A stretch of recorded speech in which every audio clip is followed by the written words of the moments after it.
Diolch yn fawr iawn. Thank you very much. Mae gen I Edgar wedi rhoi I law I fyny. Edgar has been. I propose to re-elect Elwyn Edwards. Support. Felly gan Anwen, oes unrhyw enwebiad arall? Is there any other nomination? Wel, yn y modd arferol felly. The usual way. Can you just show if everybody clicks the green button?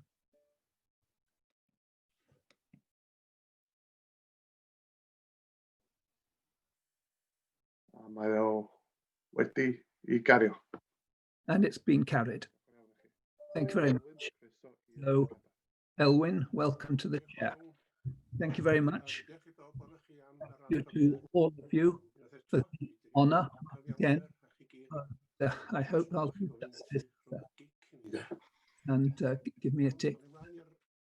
So on the second item, Vice Chairman. Is there a name for Vice Chairman? Owen's handed up. Proposed Councillor Ivor Lloyd, seconded. You take their hand down, please. Right. Is there another name? Ivor Lloyd, Ivor Lloyd. Is there another name? Everybody who's in favour. Ivor Glyn. Will you press the green hand, please?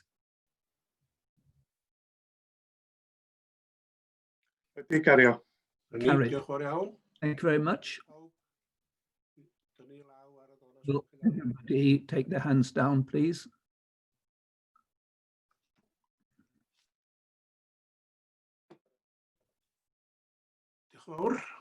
Thank you very much. Apologies for absence and chairman's announcements.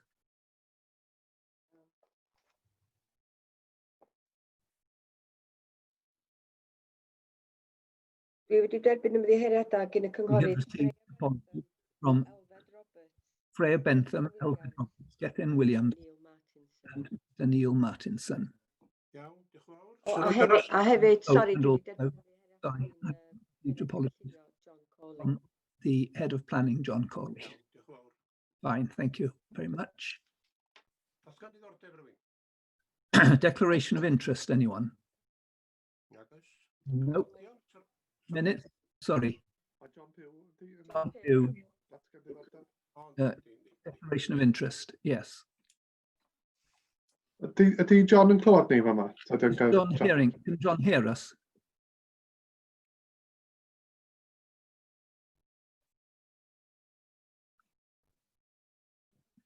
Mi nath John ddatgan ar yr made a declaration of interest. So in the same declaration, I blocked the connection which was second. I want to declare an interest on the site. Fine, thank you very much. Minutes, is anyone willing to propose that they're correct? Propose, Mr. Chairman. Alwyn is proposing. Anyone seconding? Edgar is seconding. Fine, thank you very much.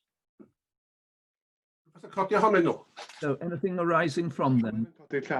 And when is putting her hand up? The chairman's announcement, we have a new member who has joined us today to welcome the new member. Are they here? Okay, thank you very much. Sarah Hatton, yeah? I see her now. So I can't see her. Sorry, on in ar mute. Sorry, I was on mute. I am here. Thank you very much for this warm welcome. I'm happy to be here. Thank you. So thank you and welcome, and I hope you'll be happy with us. Thank you very much to you. Appointed members to serve on the planning and committee. Correction. The minute. first page, declaration of interest. Mae'n dweud datganodd Item number 2, John Councillor Joint and to include the fact word on item 2. Okay, thank you very much. Reit, o'n i mlaen ar y rhaglen, penodi aelodau wasanaeth ar banel i'n weld. To Cymryd materion yn codi. matters, can I raise the matters arising? Ie, hynna rwan. Ydych chi'n cymryd materion yn codi ar y Are you cofnodion? taking matters arising from the minutes? Well, yes, if you want. There weren't any, but yes, I have one. Sef yr eitem Page 2, under item 3, o darlledu recordiad o'r the pwyllgor recording of the and I have raised this matter. The and the recordings are available now. The page is committee. To be fair, I think the people who side, I think we should set a target that the recording would suggest should be put up within 5 days. If Fel asiant, lle mae'n gallu bod yn eitha rhwystredig os nad ydy'r darllediad na'n ymddangos mewn da bryd. Diolch. Iawn, diolch yn fawr, Owain. Llaw Edgar i fyny, jyst i siarad.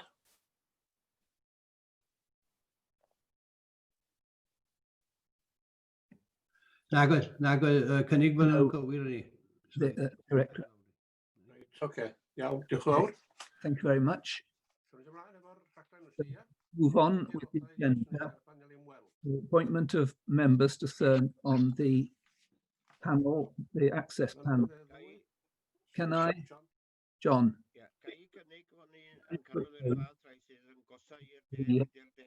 Let those who are closest to the south go to the south, and those who go to the north go to the north.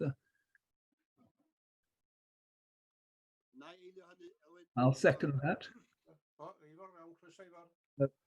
So, thank you, John. You better, by the way. Yes, getting better every day. Thank you. Those opposed and a seconder. Mr. Chairman, please. There is a vacancy. Yes, John has proposed. That would fill the empty. Is that right? Those closest to the south go to the south. Those north go to the north, and then it's up to the office to see who is the closest. And when wants to come in, she's put her hand up.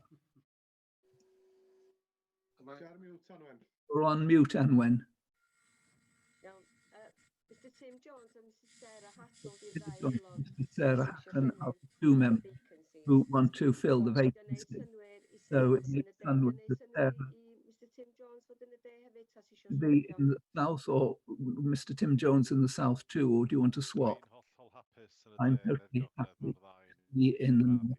The two are exactly the same distance to me. So if Sarah wants to be in the south, I'm happy. All right. So what's the way forward now? Me, that everyone's happy, well, stay where they are, then they stay where they are, and the two new members slot in. And so Brian's hand is up. Right. Yes, Chairman. The English translation is coming and going and is very patchy. It's very, very difficult to follow the thread of the meeting. Can I just mention something, please? Yeah, the translation is really very patchy, and I've hardly been able to actually sort of understand what's been going on sort of the last 5 minutes or so. And I can't actually, I've been trying to raise my hand, but it doesn't seem to be working at all. Iwan, di werth gohirio chydig bach i gael hwn i weithio yn iawn? All right, to adjourn for a few minutes. There are two translators. Is it possible to switch to the other translator for the time being, and then see if that makes a difference? And, thumbs up for everyone receiving translation. And in the meantime, we can see if we can sort out with translation. All right, we'll try the other translator. Is the other translator active at the moment? I'm trying to get hold of her at the moment.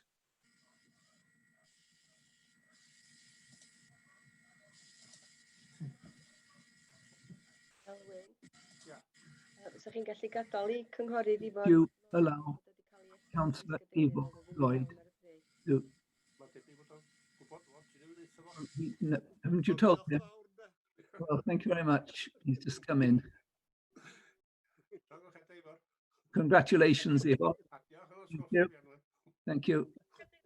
Isio llongyfarch Ifo rydyd ar I cael want ei... to congratulate Ivo too for being elected as Vice Chair of Conwy Council. Well, thanks very much. Well, congratulations. So you're coming on in the world.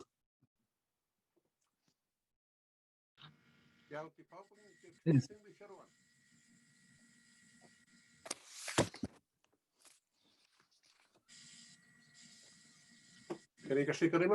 So can we continue? Catherine, we are hearing you on the Welsh Dwi'n dallt channel. dymor, dwi'n mynd I, na fo, sorry. Can you hear me, Brian? Can Yes, you hear thank me, you. Phil? Yeah, that's Jane? brilliant. That's Okay, okay. Ynddi. Jane, did you want to repeat that? I can't see. How do I raise my hand on this? Right. Yeah, I'm fine. I just don't know exactly where we are on the actual agenda. Sorry, because the translation was very poor. Just it was breaking up all the time. We're on item 6, appointment of members to serve on the inspection panels. They are. Okay. So this report basically is coming out obviously with the new year. I don't believe that there's anything added to the recommendation. I don't believe that any members have actually asked to actually change area at all, so between north and south. Jen, Hello? os gada di mewn, mae'r If I can penderfyniad. just come in there, the decision has been made already on this item. So there's no need to comment. Huge apologies. As I say, I just did not have a clue where we were with the agenda, so apologies for that. No problem, we understand totally, it's fine. We didn't want you to carry on when we've already decided, so okay. Yeah. Okay, moving on. Tir y Moel Llechwedd, Cwmpe Machno. Richard is taking this one. Okay, Richard, thank you. This is an application for a Home Office emergency services mast to provide coverage down the Pemachno Valley through from Cwmpe Machno through to Cwmpe Machno. It's a very important development to provide emergency service coverage down there. At the moment, it is what's known as a not spot. There's no mobile coverage there at all. The mast will provide emergency services, the fire, police and ambulances with coverage, but it will also cover members of the public who'll be able to dial 999 from whatever network to provide access to the emergency services. What it won't do is provide ordinary mobile coverage, but that may come at a later stage. It's a very fine balance here between the impact of the mast and the public benefits that it will bring. Now, normally, I think we would say that this area would not be suitable for mobile phone coverage, say O2 or Vodafone. It's within the landscape character area where we wouldn't, so we'd have to be very, very careful with mobile masts of this nature. It's located within an NRW, a Natural Resources Wales forestry plantation, which is currently being harvested in blocks. Now, what I'll do, I'll just see if I can share my screen to go through the PowerPoint presentation with you. Just one moment while I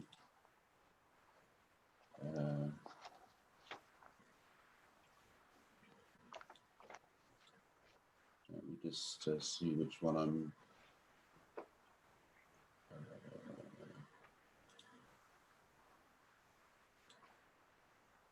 Don't know if you are you able to see that, everybody? No. Yep. So just going through the slides. It's a 25-meter mast with ancillary base ground-based equipment compound, and it's if I just highlight where it is and get my highlighter pen up, the location. This is Penmachno here, and the A5 to the top right of the screen. Penmachno here, and the Mignints, the very narrow road coming down from the Mignints here. Now the site is in around about that spot there. Now I don't know if members recall, we did have an earlier application for a similar mast, which was located in this sort of location. It's around about 450 meters away from that. We had significant local concerns about visual impact for that. The application was eventually withdrawn in favour of this spot here, which is further up the hill and further away from the residential properties. So if I show you the sites, it's 3 trees here will be extracted as part of this development, and it'll be located in this sort of area here. 25 meters. These are probably about 18 to 20 meters.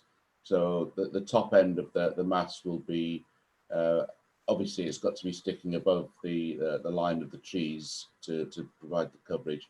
At the moment, I mean, this area doesn't make an awful lot of sense. It's tree cover, and looking in the opposite direction, Penmachno is in the distance and down in that direction.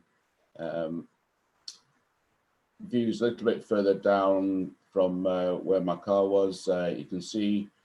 I mean, it's a lovely village, Penmachno, unspoilt and enjoyed by many people. There we are. There's the longer view, Penmachno, and it's there are scatters of terraces along the Penmachno road, and then the quarries in the distance. Looking further on, this is from Beniarth Terrace. Now the location is around about there. This is a block of larch that has already been cleared to prevent, I mean, it's all part of the larch dieback. It's been cleared, and these blocks will eventually all be cleared as part of the plantation. Going further down the Cwm towards Penmachno, this again, that's the area that's been cleared. The mast would appear in that sort of location. Further down into Penmachno itself, the location is around about here. And coming down from the Mignints, the narrow road, there's the cleared block. So the mast would appear in that sort of location there. And further down the Mignint road, again, it's quite easy to spot. It would be in that location. At the moment, it's a pretty good site in that all we'd see possibly is the top end of the mast with a backdrop of trees. The base compound would be obscured by trees, But unfortunately, or fortunately, the trees are scheduled to be harvested in the not too distant future. And I'll just go. This is the management plan for the forest block. The site is in the crux of those two forest tracts there, which let me just move that over. This area is scheduled to be cleared. The sort of purple color is 2022 to 2026. Now, as a result of that, the mass will then become visible, but with a backdrop of trees. You'd be able to see the ground base and the full height of the 25-meter mast.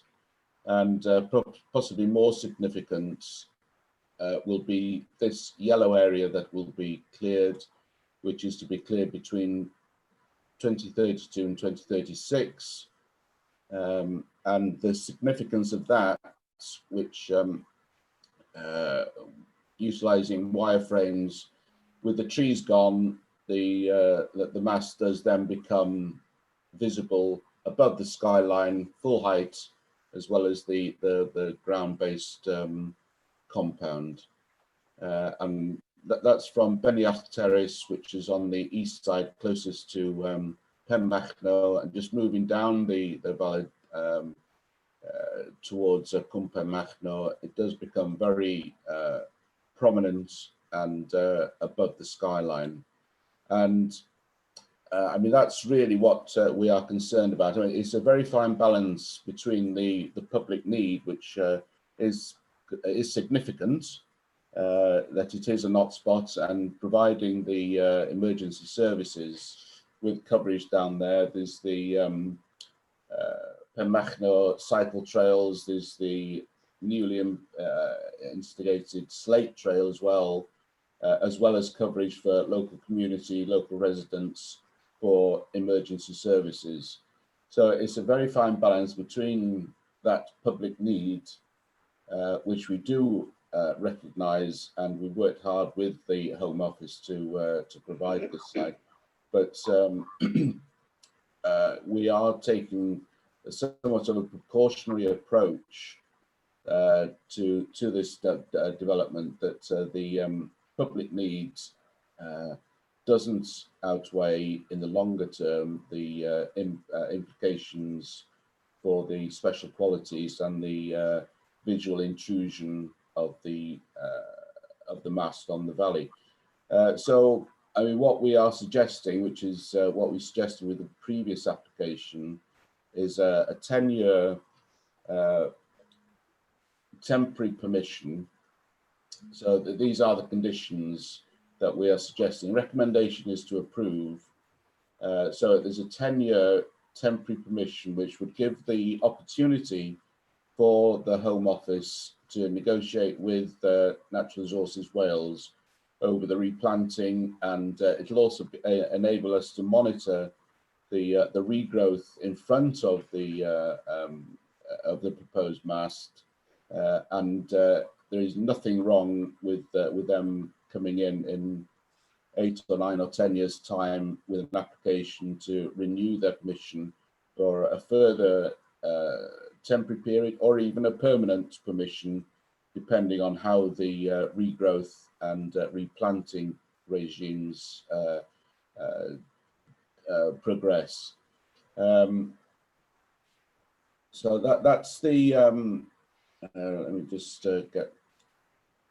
I'll take the show, the presentation away.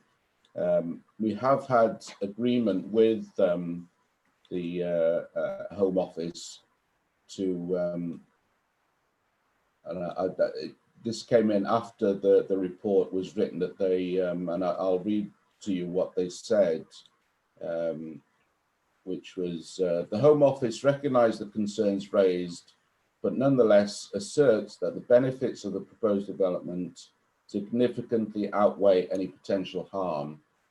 Further, that in establishing the network and then potentially removing it, this will in fact cause public harm in the future.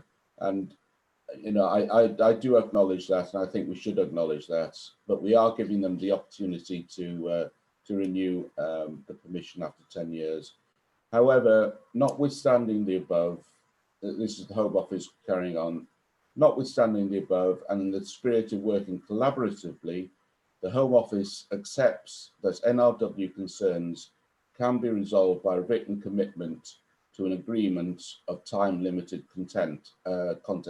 Consequently, the Home Office reluctantly accepts the principle of a minimum 10-year temporary consent.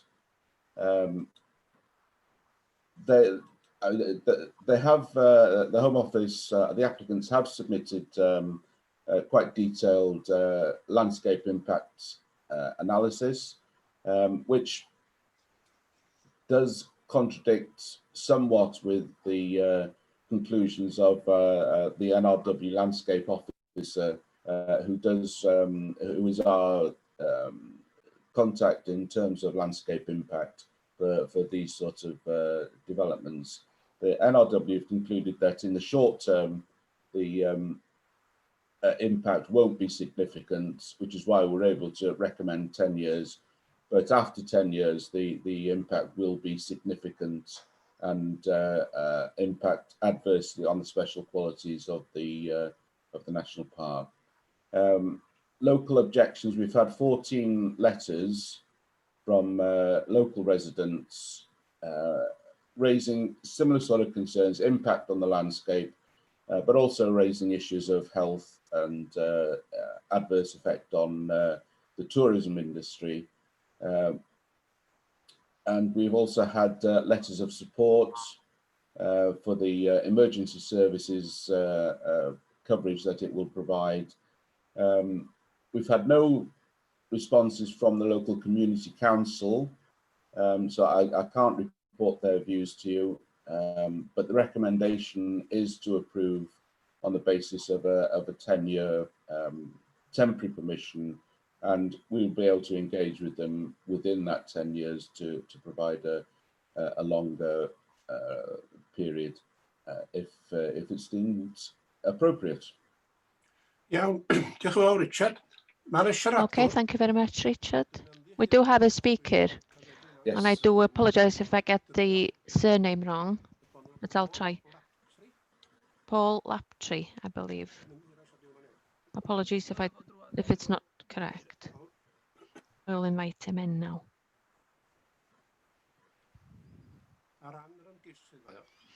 He's speaking on behalf of the applicants.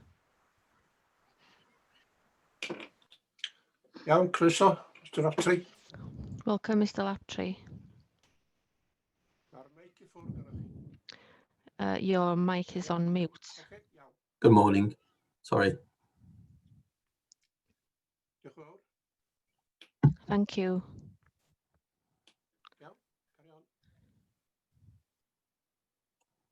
Carry on, you can start.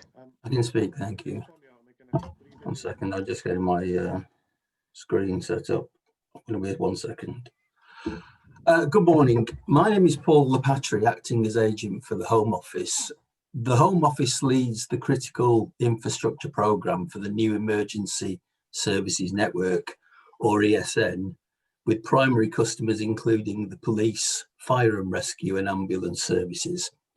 ESN will deliver a much improved and cost-effective voice and data service to the emergency services, replacing the outdated airwave system currently used, and will transform working capabilities for emergency service crews.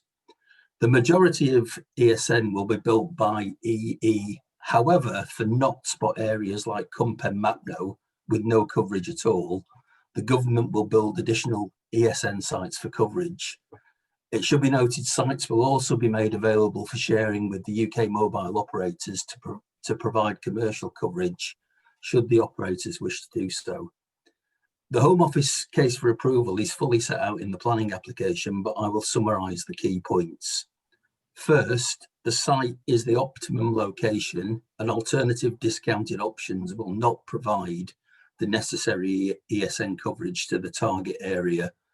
We have also taken account of previous discussions with local stakeholders, which resulted in the agreed withdrawal of a previous application for a site some 450 metres to the south.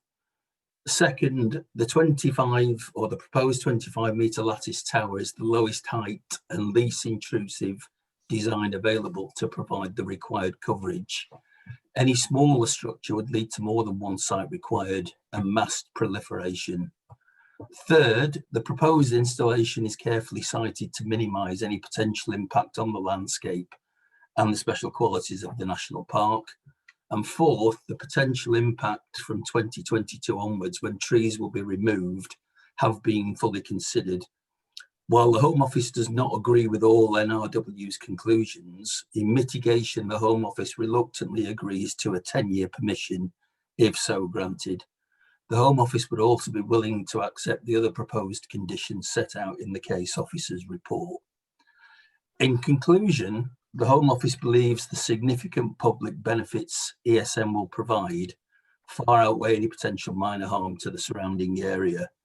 Further, without a site in this locality, there will be no emergency service provision at all in the area. We therefore respectfully ask for approval of the proposals in line with the recommendations and conditions contained in the officer's report. That's the end. Thank you for listening. Iawn, diolch yn fawr iawn i chi. Okay, thank you very much. I have 3 hands up. Wyn first, then Ivor, then Brian. Wyn, first of all. Thank you. Thank you, Chairman. Thanks to Richard for the report.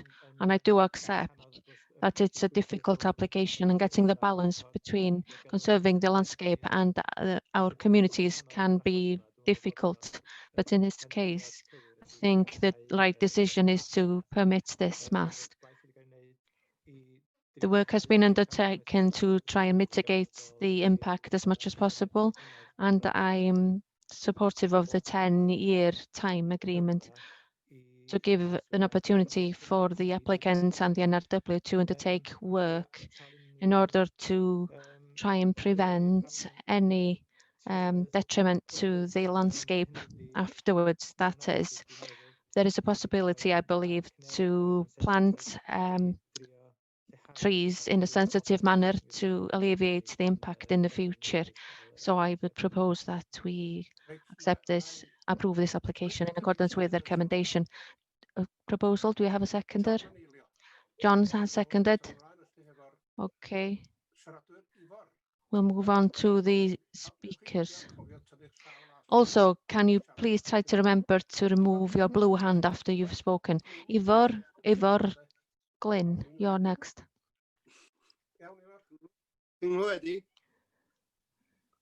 Helo, chi'n gwedi? Da iawn, oce. Ie. I've worked in this area. It is a very remote area, and the communication in the area isn't very good. It never has been. But what pushed this forth for me is the fact that there isn't any way of getting in touch with the emergency services in the area. So on the basis of health and safety, I would propose also that we approve this. But I would like to see communication companies sharing masts with other companies.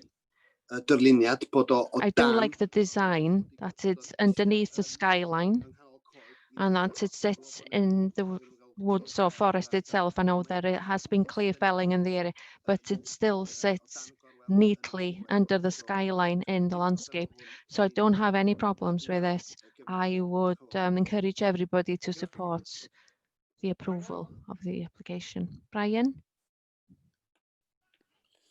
Thank you, Chairman. Yes, I support the principle of the mast in the location and with conditions. I have some concerns over the way that the conditions are being presented in relation to it being 10 years. I want to find out really who is it that is managing the forestry, and whether there is any way that the condition could be strengthened. So rather than it be left rather open-ended at the moment to negotiation in the future and a further submission, whether the need to screen the mast in the future for the long-term benefit could be somehow built more strongly into the conditions. My concern is that this is dependent on a third party in achieving the ongoing screening. If that doesn't come about in the next few years, in 10 years' time, we're back to where we are now, with a valley potentially that hasn't got the necessary coverage, and the board in the future faced with the same dilemma that we have a mast which could be skylined. Things change, priorities change. So how can that be tied more closely in the conditions? Iawn, diolch Brian. Richard. Okay, thank you, Brian. Richard, did you want to come in order to respond to that? These forest blocks are managed by NRW, and we've seen their management or their extraction regime,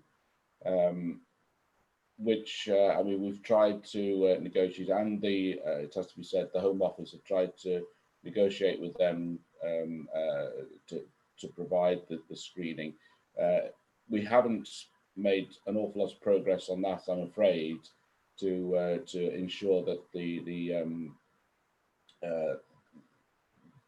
what happens after they've been cleared, and that is really to be discussed over the next 10 years as to how they are going to replant and how they are going to regenerate that area.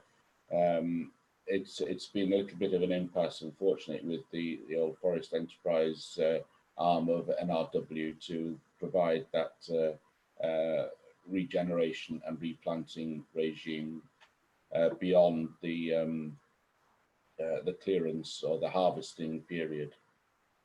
It's a very difficult one for us to pin down, I'm afraid. Iawn, diolch yn fawr, Richard. Okay, thank you, Richard. John? Yes, thank you. I support this application along with the recommendation, and I would like to ask as well if they could open it up to other companies as well after the first 6 months. I'd rather see one mast with everybody putting their dish on it rather than several masts. So I support the application. Thank you very much, John. Owain?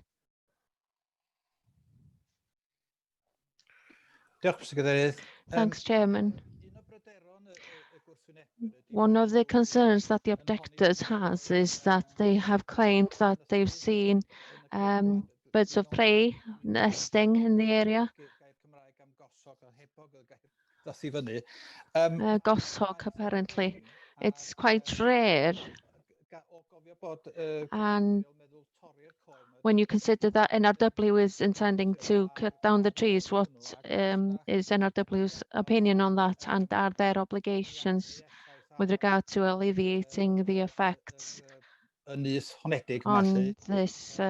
nest via condition, perhaps? Well, the one that comes into mind is a timing when this development will actually happen, but I would like to hear your opinion on that matter, please.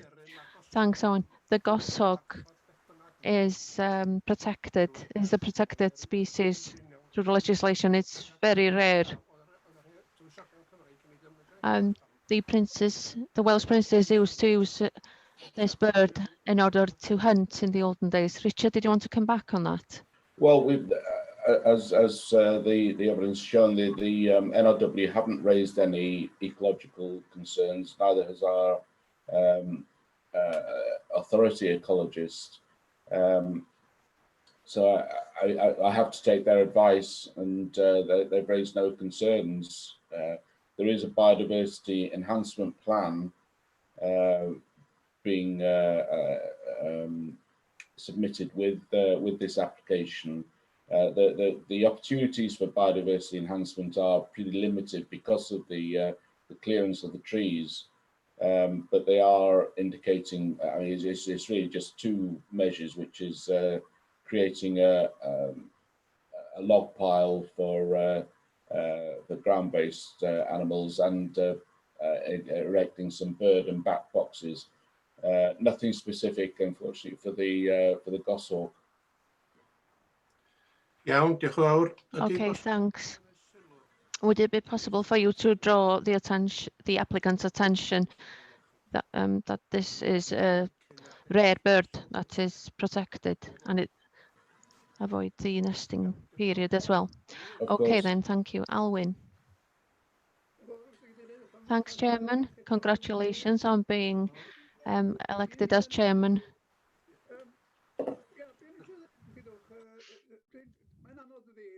It's difficult, really. If there was a balance with regard to what's beneficial to the community and what isn't, and this is a classic example of that, really. The question I have is regarding the length of the permission, 10 years. Is the 10 years, does it actually open up the door for the applicant to submit an application in 10 years? Or if we put the condition in place, if we do approve it, is that above and beyond any application? Richard, can you answer that? Yeah. I mean, can he make another application? Of course. Is he free to do so? I mean, in the past, it has been quite normal for us to give permission for mobile masts for ordinary O2 Vodafone masts for a period of 10 years. I mean, it has to be said, we don't necessarily do it now. The policy has changed, but in the past we have done that, and it's worked reasonably well. They come back in 10 years, and if the trees are still there, we can provide the another 10 years or give it a permanent permission. But it does give us the opportunity to monitor it and to ensure that these masts don't become something that stands out starkly in the landscape. So it has been quite normal for us to provide 10-year permissions. But I have to say, it's not, I mean, we don't now, we're not getting quite so many mobile masts, and the impacts haven't been quite so significant. The technology has moved on from when we first started getting mobile masts. But it's quite normal for us to have done that. And in this case, we feel that it is necessary. The impact isn't significant in the first 10 years. But it's that block behind the proposed mast which is more concerning, which is to be harvested beyond the 10-year to 16-year period, and it's that which we are more concerned about than the first 10 years. The impact won't be significant in the first 10 years. Iawn, diolch Richard. Tim? Okay, thank you, Richard.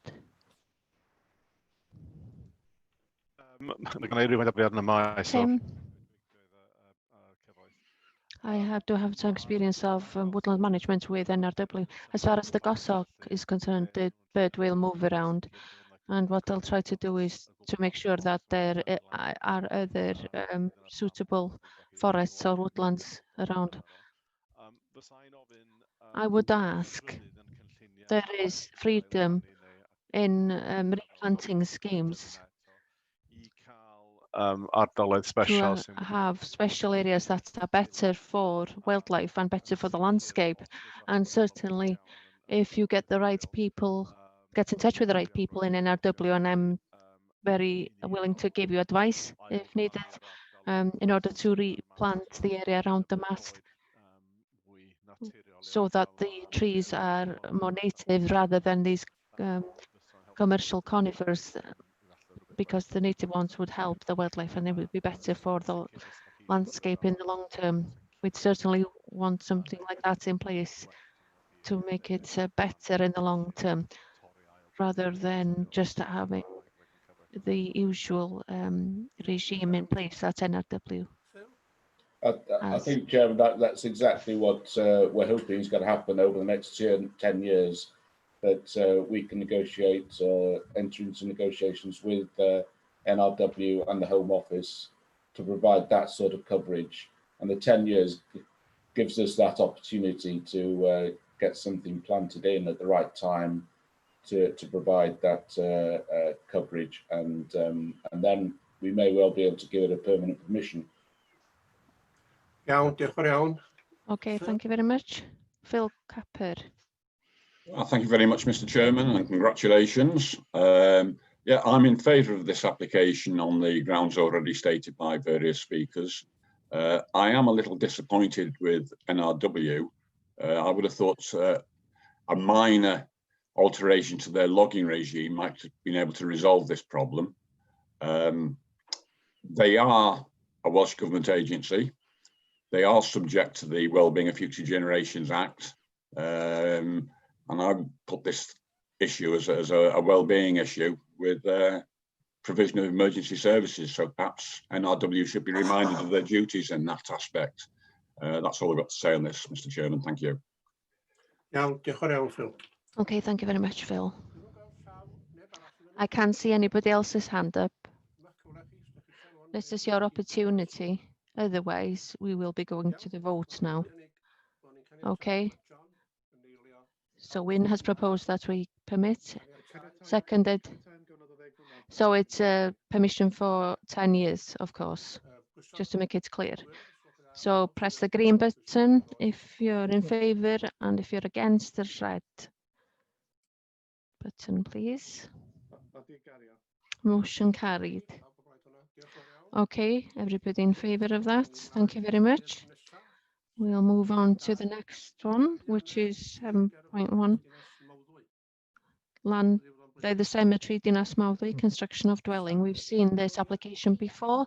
Sarah is taking this application. I'll just share my screen. Sorry, Darfi, Sarah. Ga I just checio'n sydyn bod y cyfieithu'n gweithio rwan efo Paul? Rob is just going to check that the translation is working with Paul. Testing. Is this coming across better now with a new microphone? Can everybody hear this satisfactorily? Me across fine for me. Yes, that's much better, thank you. Yeah, that seems fine. Iawn, okay. Iawn. Okay. Iawn. Diolch, Cadeirydd. Thank you, Mr. Chairman. I'm sure the members will remember this application from the previous committee. This is to build a dwelling by Dinas Mawddwy. This is the location, and it's on the edge of the village. It was decided then to adjourn the so that the applicant could have a option, the rural, and they stated in the last committee that they didn't want it to be considered as a affordable home for local need. Since I wrote the report, a further statement has been received from the applicants, and this has been shared with the members earlier in the week. In this statement, the applicant said that they would conform with the criteria for a rural area, but after touching number of brokers, they say there's no mortgage available for them to build a house if there is a planning restriction on it. So it is to be considered as a open market case outside the development boundary and in terms of planning terms in open countryside. So while the applicants sympathise with the desire to build a house in their community, but the local development policies nor national policy permit a building open market outside the housing development boundary. Also, financial problems in rural areas, these haven't arisen in the past in previous applications. Also, we must also note that without restriction on this property, the authority wouldn't have any control on building houses in future, and so there's no certainty that the house would be available either for local people who need house or for a rural worker who needs a home. As a result, the recommendation of the office is the same as previously, which I the last meeting, that we should refuse the application on the basis of the reasons noted in the previous report, including an additional reason, the unwillingness of the applicant to do a Section 106 agreement. Thank you very much, Mr. Chair. Before the matter goes open to discussion, I notice that Councillor John Pugh is not in the waiting room. I'm sure he's listening to what he has expressed an interest. Sorry, I've just put him in now. Thank you very much. Okay, thank you very much. So there's no problem of building a house here, but it is outside the boundary, and the house would have to be an affordable affordability condition. And as far as I can see, the applicant is opposed to this. And that is the application is for an open market house.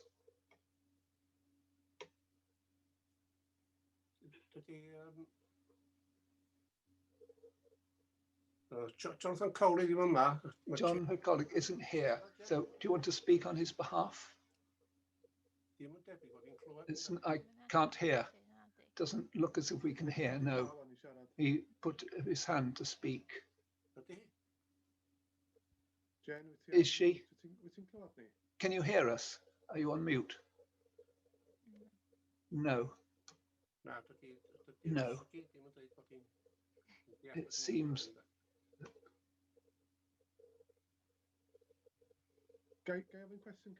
Can I ask a general question?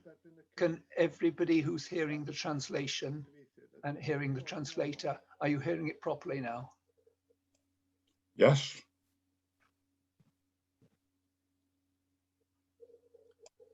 I'll try to speak. Looks likely that. Sorry, yeah, sorry, apologies. Yeah, I can hear it. Sorry. Are you asking me to raise any issues or concerns? Just in respect to this application, just reiterate what my colleague has basically stated. As far as I can remember, certainly since my time with the authority, so I started in 2007. I don't believe we haven't approved any open market dwellings outside the development boundary during that time. I'm not aware of any at all. And obviously it's something, it would go against local and national policy, and that's something that members must consider. Obviously, we empathise with the applicants in their situation, but we are dictated with national and local policy, and I just need to make that clear to everyone before you have a debate about it. Yes, thank you very much, Jane. So is anyone proposing anything? Is there a proposer? Owain? I propose we accept the recommendation. Don't think we have much choice, since this is totally opposed to national and local policies, and we sympathise with the case, but I am concerned that the information about it's come very late. Information has come very late in the day, and the officers haven't had a chance to consider the content. And one of the things that concerns me is that the problem of being unable to get mortgages, affordable mortgages. This is the second case for me recently where trying to get a mortgage on commercial buildings has proved very difficult. And I think this is because of COVID. In both cases, the lenders asked for a nearly 50% of deposit, and this is great concern for me, of businesses in the countryside, and I think that the officers should look into this in order to ensure that it's possible to implement such a policy. And the same thing is true with affordable houses. I don't know what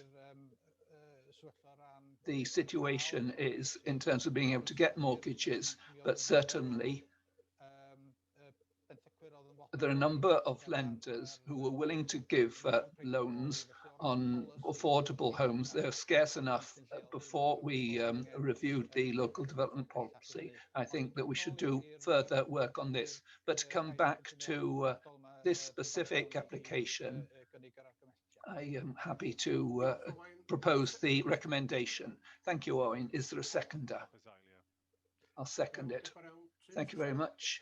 Do you want to speak? Just to agree what Owen has said, I feel for these people, but it's very important that we conform with policies in this case. The precedent, if we don't, is one I don't want to think about. It's important that we stay within these policies. Thank you very much. Ivor? Thank you, Chairman. Yes, I share the same concerns as Owen and Tim in this case.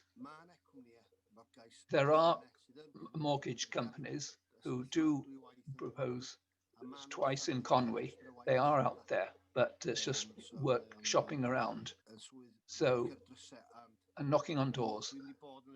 And I've been in a situation, in this COVID situation, where someone has tried, but before COVID, one or two companies who offered money or mortgage for this sort of application. So they are out there. Thank you, Ivor. Brian? Thank you, Chairman. Yes, I support the proposition to the recommendation that's been made to reject. On the question of finance, I have similar concerns that the availability is difficult, but certainly my brief researches since receiving the report would suggest that percentages available could be considerably higher than that reported, and I wonder how far the applicant has actually searched for the specialist companies that deal with that. So I'm happy to support the recommendation to reject, because it would be very wrong of us to break the policy which has been so firmly held and nationally guided on. Thank you very much. Edgar? No. I feel we must go with a policy, I think. But Owen said earlier, this year, the rural case, this came up in the last meeting. And I can't understand how he can't get a mortgage. If it would be a help, I don't know, with the second homes money. I would have nothing against us lending or giving a mortgage. But what's in front of us is what is in front of us. And I think that the only thing that we can do is to refuse. Thank you, Edgar. Alwyn?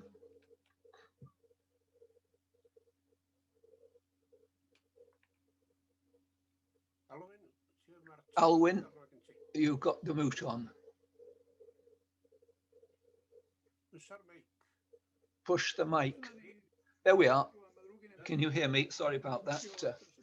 I haven't quite understood this machine. Yes, with a sad heart, looking at this application, Mr. Chairman, you know, it raises a number of questions about the way we look at situations such as this. Mortgages, for example, local authorities have a right to give people mortgages. This commission, they have it to give. They don't take an interest in doing this. They should do it, and it should be part of the system, the planning system, where there is a condition given here that there should be some provision then to offer the money in a mortgage to the applicants.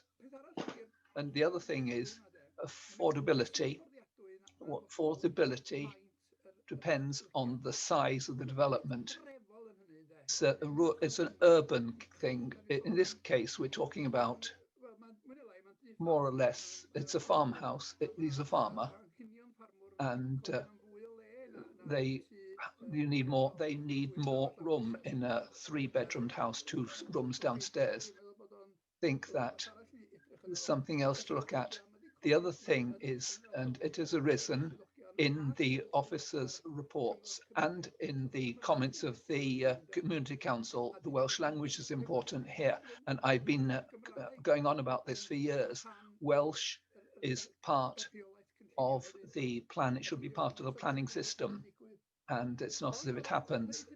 But having said all this, it's we should consider this, take this into consideration, but we don't have any choice in this case, do we? If the applicant isn't willing to come to a 106 agreement on the local condition here, then we have no choice but to refuse in order to be consistent in what we've been doing since I've been on the park the last 12 years. Thank you very much. Thank you, Alwyn. Lynn. Thank you, Chairman. I see in the report that over Wales, 380 or so applicants have been permitted with this sort of condition, but there's no information about how many of them have been started or completed. Do we have more information locally about applications that have been permitted over the years? Is there evidence that there's any problem in terms of building them? We really sympathize with the applicants, of course, but I don't know where the business role of business in terms of contributing to buildings that support the building. This doesn't appear in their application, and also I think in this case we have no choice. We have to refuse this.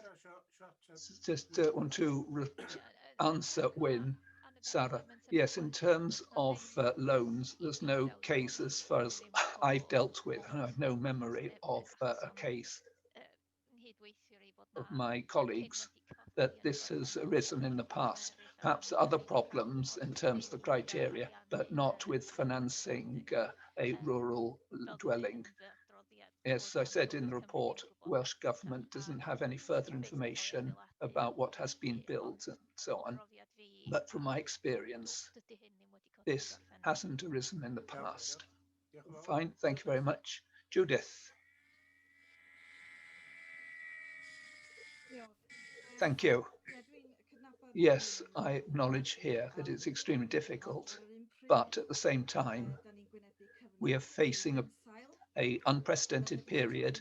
And as I said last time, house prices in the area have gone up hugely recently. And because of the substantial increase in the purchase of second homes, this means that more and more local people are unable to buy homes in their own areas, and this injustice is getting worse. On this basis, I support the application of local people, and I think it's striking that the community council's applications are long and extensive and supportive. Thank you very much, Judith. I don't see that any other hand is up. Yes, Jane wants to speak. Sorry, I've been listening. Thank you, Chairman. I've just been listening to obviously sort of the debate just now. In respect to sort of the mortgage situation and the query in terms of being unable to get funding, just to advise members that I will refer this through to our policy section, who I believe are actually looking at this matter already. So just to make members aware that I will bring this matter to the policy's attention. Thank you. Thank you very much. Can I just say something, Alan? Yes, welcome. If Jane would talk with him in Conwy, he could point to companies who can do so, because there is a precedent in Conwy. So that will be the fastest route to get some sort of development in this case. Okay, thank you. Thank you very much. Thank you. I don't see any other hands up. So can we go to a vote? Everyone who is in favour of the recommendation of refusing, press green. Everyone is against the recommendation, press red.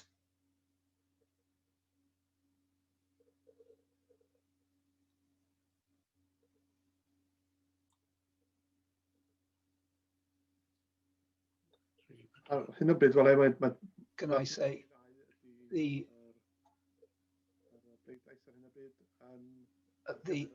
for the okay, thank you very much. So that is it has been refused. So we'll go on. So delegated, Mr. Chairman, I'm happy for John to come back on this, are we?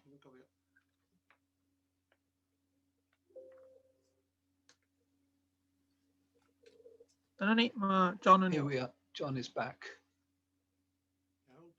Fine, thank you very much. So this is for information.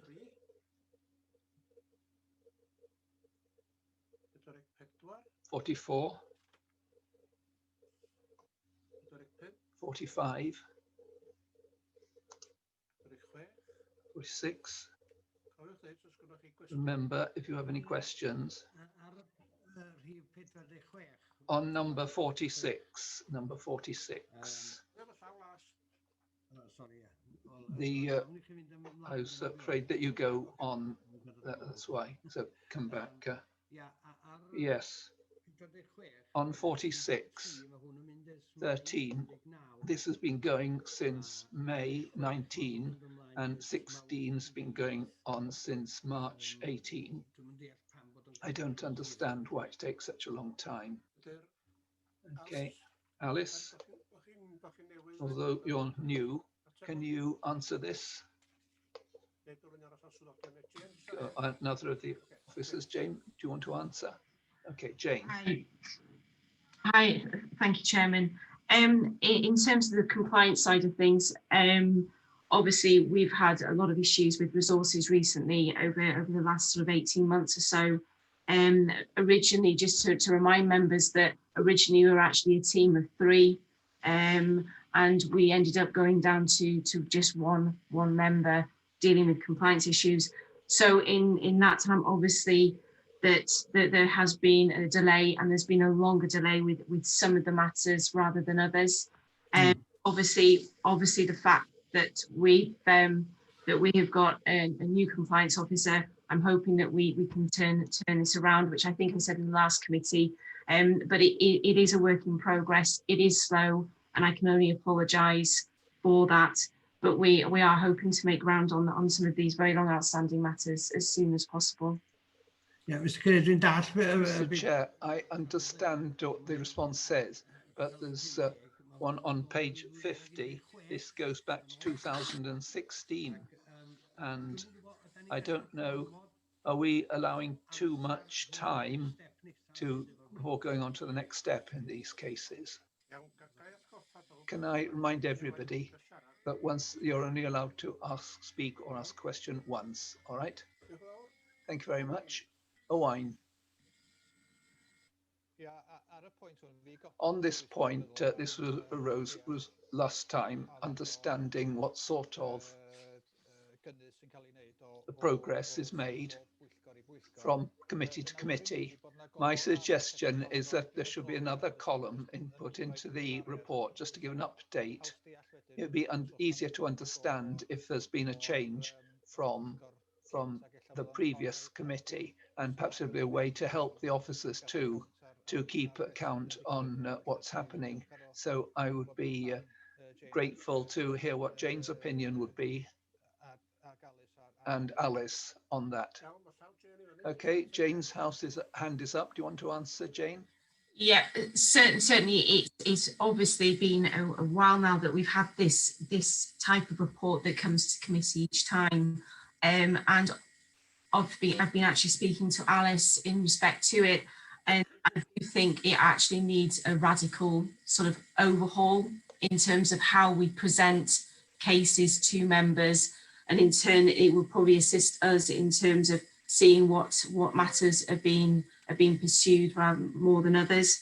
So certainly absolutely take that on board, and I'll work with Alice to look at it, trying to get a better format where it'll be also easier for members to understand what is actually going on with each case. Iawn, diolch yn fawr. Thank you very much. Ivor.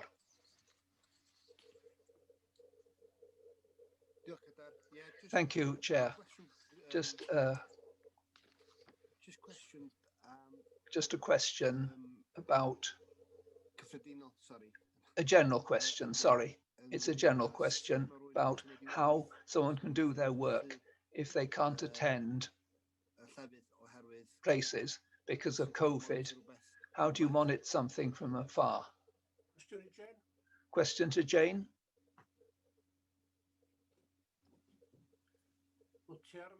You're on mute, Jane. Sorry. I mean, we're actually undertaking quite a few site visits. The problem that we come across is if we actually need to go inside any property, which at the moment I don't know whether Alice might correct me on this, we don't actually haven't had to require to do that. But in terms of actually going visiting, we've got actually a like a risk assessment that we do, whether it's a case that we can actually go and check without anybody having to be present. So sort of like a drive-by, as it were, on sort of at public locations. And then there's other cases there where obviously if we see there is an issue and we do need to actually go on the land, we obviously have to make contact with that person. And so it takes a little bit longer than usual, but there are ways and means of sort of pursuing the compliance issues, even with the fact of having COVID-19. I don't know if Alice wants to come in. I know she's been carrying on with doing visits, and I don't think we've had any sort of issues that have actually come to light during this last month or so. Iawn, diolch yn fawr, Jane. Iawn, thank you very much, Jane. Right, so we're on page 48. So 49, 50, and there we are. 106 agreements, section 106 agreement. This is for information. Any question? If not,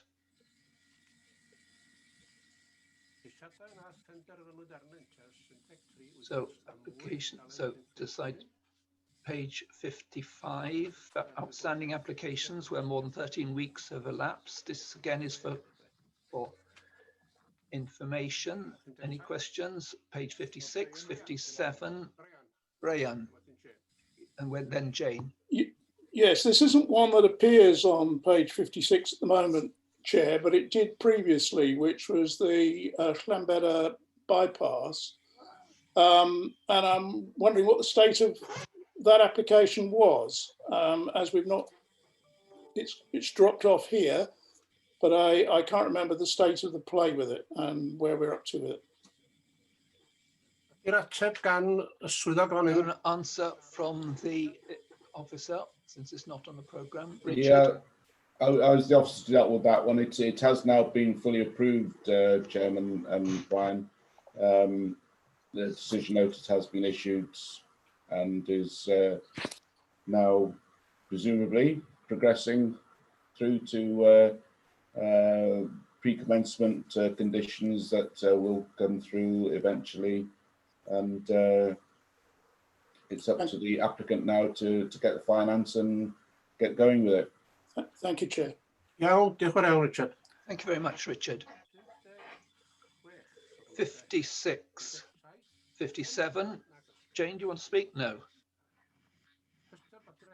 So, a list of background papers for information. Annual monitoring report. Jane, you're taking this. Do you remember we John Pugh proposed, and we all accepted it, that we should get every application into the discussion to discuss. And that was quite a long time ago. Jane. You're on mute, Jane. Thank you. Thank you, Mr. Chairman. The actual annual monitoring report update, obviously Planning Policy Officer couldn't be available today for this, but it is basically just a report for information to advise that the annual monitoring reports that the Welsh Government would normally expect us to submit in October 2020, that they have requested because of obviously issues in terms of COVID-19 and resources, that they've stipulated that is now due to be submitted in October 2021. But obviously with the monitoring, it's an ongoing process, and there will be an interim monitoring report that will be presented to members in a working group at the beginning of next year. So it's just purely to provide members with an update of the current situation in terms of that submission to the Welsh Government. Thank you very much, Jane. Yes, I just welcomed that because I was aware that there's been a delay on the monitoring reports, but it's quite important that we keep an eye on the success of the plan, as was risen in the case of this house in Dinas Mawddwy. It's a way for us to measure what's happening. Can I remind you too that we are starting a process of reviewing the local development plan, and we continue to do this in the context of the new normality. So we look forward to that discussion at the start of the year. Thank you. Thank you, Owain. John? Yes, I'm on mute. Mute, unmute. Yes, okay, thank you very much. Yes, since the COVID, of course, we haven't changed our policies, because I understand that policy says we have to use the facilities and share facilities. And of course, with COVID and these problems, it's illegal to do that. So we can't do that at the moment. So we have to. Is it time for us perhaps to look again and change a bit after the change with COVID and so on? A question to whom, John? Well, one of any of the planning officers. Jane, perhaps? Thank you, Chairman.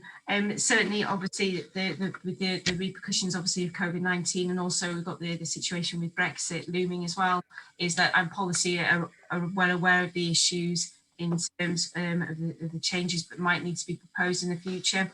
And certainly, I know that they're looking in respect to this, and it's something will be for the working group to discuss further at the beginning of the new year, when the interim monitoring report is presented at that working group.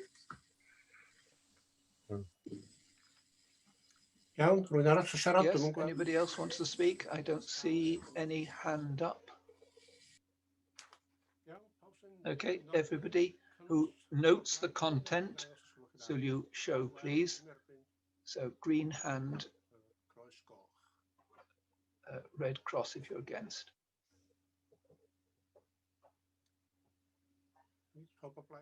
Everybody is in favour, so it's been passed. Thank you. Item 9.2, update on the annual performance report planning. Jane again. Thank you, Mr. Chairman.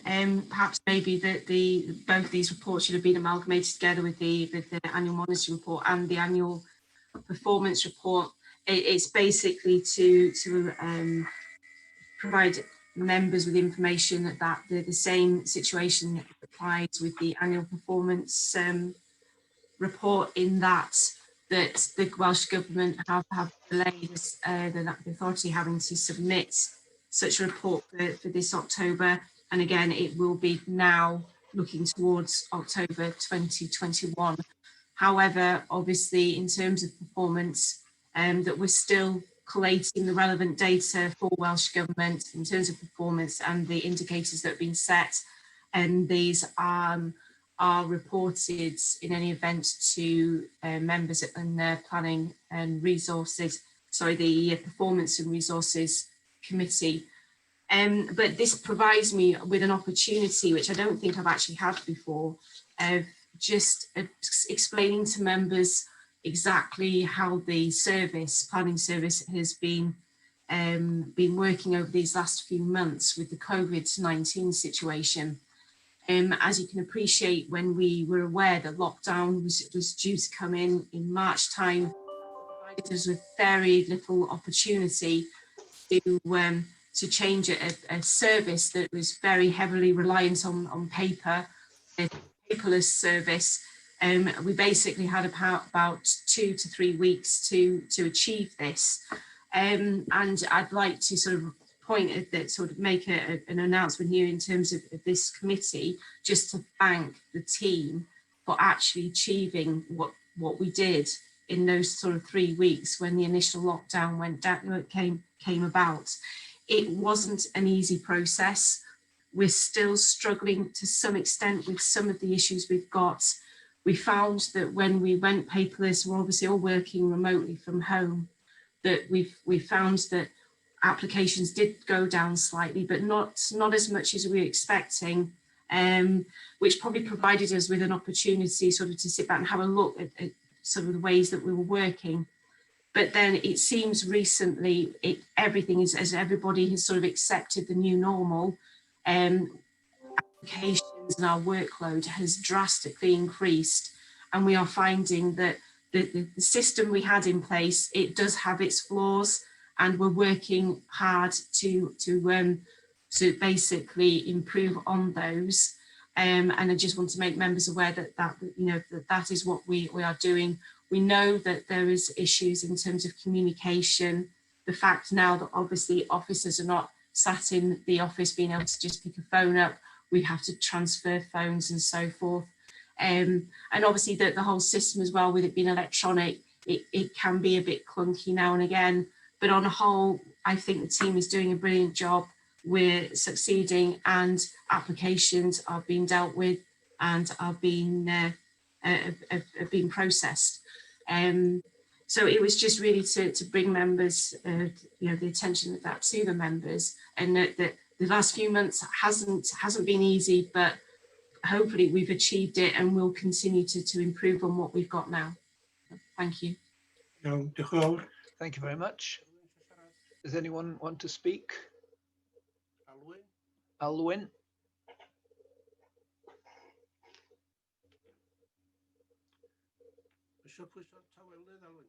You want to unmute? Apologies. There we are. There we are, sorry.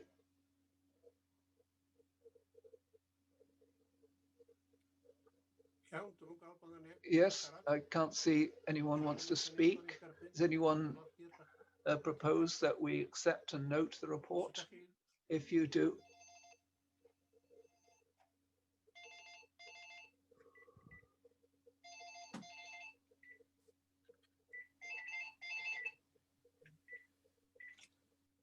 Hebwch y ffôn, ne? Take the phone out. No, I've switched off the phone now. I just had a check that my brother has got the COVID. So we'll go on. Edgar.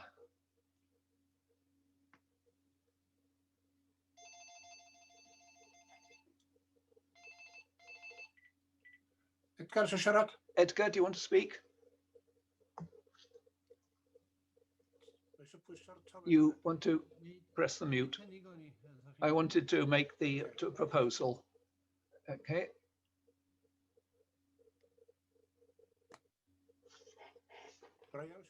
Brian, do you want to speak?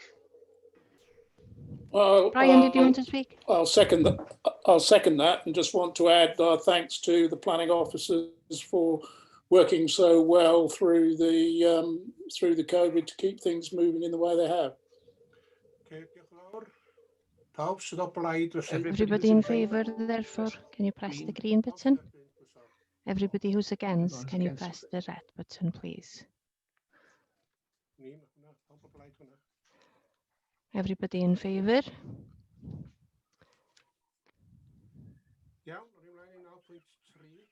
Moving on to 9.3.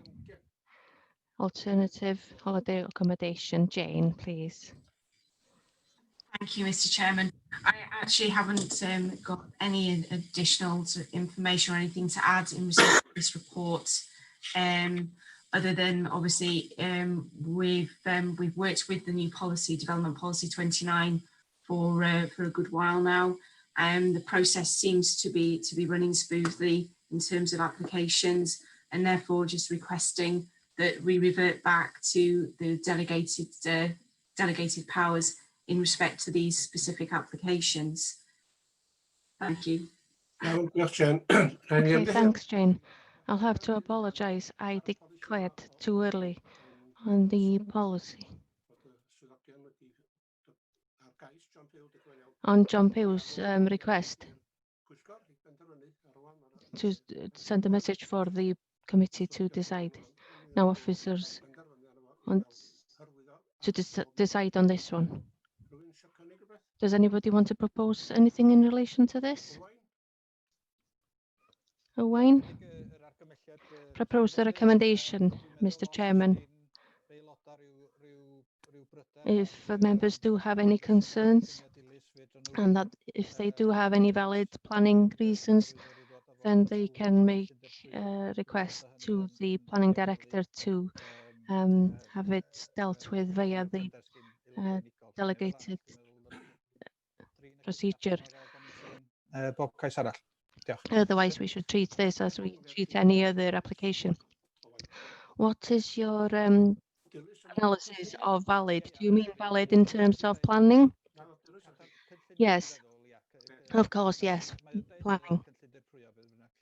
It is stated in the scheme of delegation. Wyn? Thank you, Chairman. I just wanted to second Owain's proposal. I do have a case at the moment that's had to be deferred, which is pretty difficult for the applicant because they want to make a start before the winter. But they will have to defer the application until the next committee, which will mean that it will be mid-winter before they can actually start the work. And so officers and ourselves understand each other, and we understand why this was put forward in the first place. But I think we do understand each other now, and I'm very happy that we are delegating these types of decisions. Brian, thank you. Yes, Mr. Chairman, I think we are at the stage where we should be delegating, but I would have preferred to have done it after we'd had the assessment by officers to consider before we made the vote. Okay, thank you. I can't see any other hands up.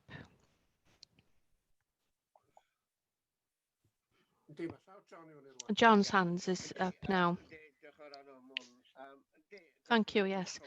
I don't have a problem for it to go to delegated power.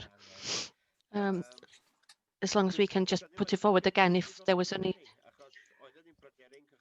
We were concerned initially that there would be too many of these and everybody would submit these applications. Obviously, we were wrong, and it doesn't seem as if we're going to have too many of these types. Okay, thank you, John. Everybody in favour? Can you press the green button? If anybody's against, press the red button, please.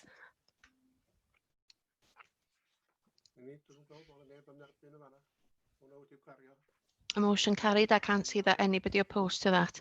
We'll move on with the delegated decisions for information. Does anybody have any questions on page 69, 70, 71, 72? Alwyn Griffith. Thank you very much, Chairman. Going back to page 69, if we may. Number 5, proposed removal of section 106 agreement. y bwthyn golan gandol Benmaen. What's the circumstances there? Why has this been put forward? I'll answer that one, Chairman. When we're dealing with these removal of Section 106 agreements, we do make an assessment as to whether the it is performing any real benefit to the community. On this occasion, the value of the property, a bwthyn, was regarded as being outside, even with the agreement, was still outside local affordability. So it really wasn't performing any useful benefits.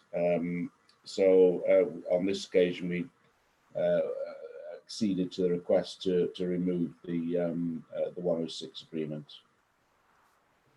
Iawn, diolch yn fawr. Ifor? Okay, thank you. Ifor? Page 70.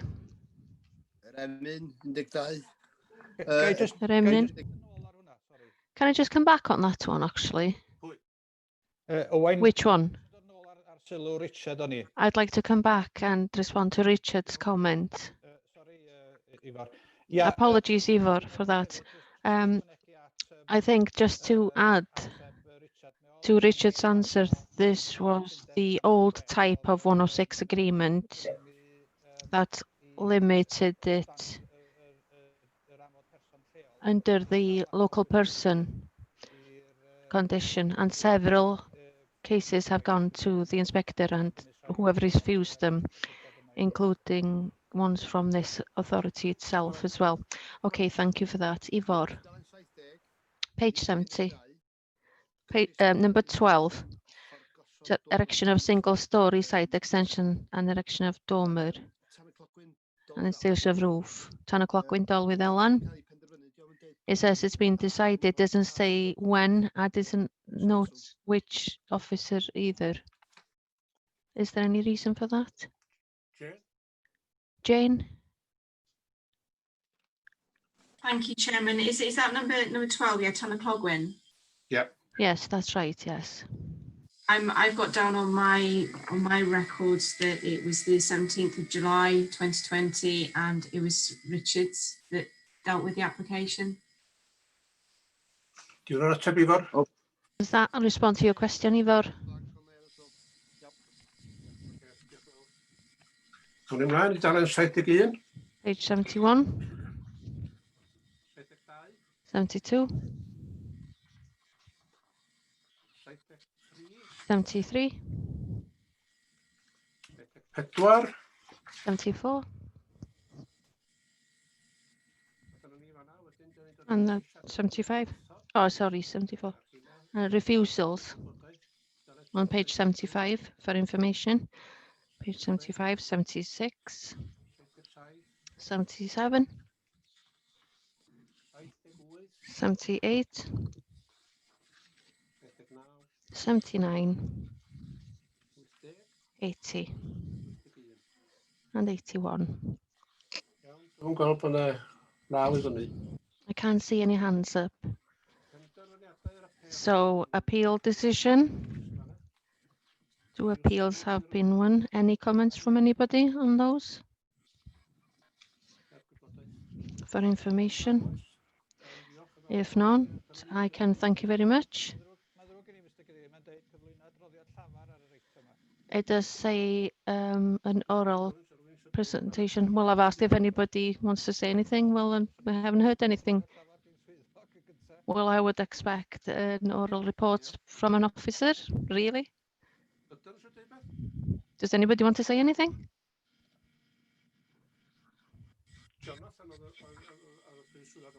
John was the principal officer here, I believe. Jane has put her hand up. She wants to say something. Jane. Yep, thank you, Mr. Chairman. Obviously, the appeal decisions are for information for the members. Obviously, the fact that the appeals were both dismissed, obviously, it is a good decision for officers, and it goes obviously with our recommendation. So nothing further to add in respect to that. Ie, os dwi'n cofio'n iawn yn... Okay, if I remember correctly, in Llangolwr, officers wanted to permit it initially.